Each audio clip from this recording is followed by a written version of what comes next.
জীবনে সফল হতে চাও? ধৈর্য ধরো।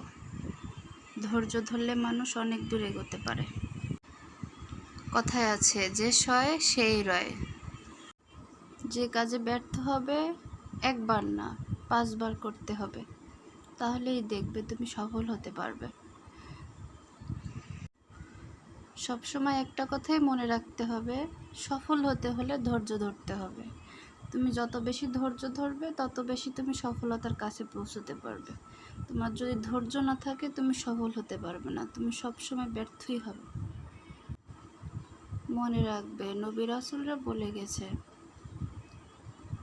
যার জন্য যত কষ্ট, সে কষ্ট শেষ হওয়ার পরে অবশ্যই তার জন্য ভালো কিছু অপেক্ষা করছে।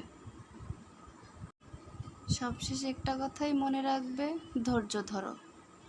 ধৈর্যই মানুষের সফলতার একমাত্র চাবিকাঠি। যে ধৈর্য ধরে সেই জীবনে সফল হতে পারে। ধন্যবাদ।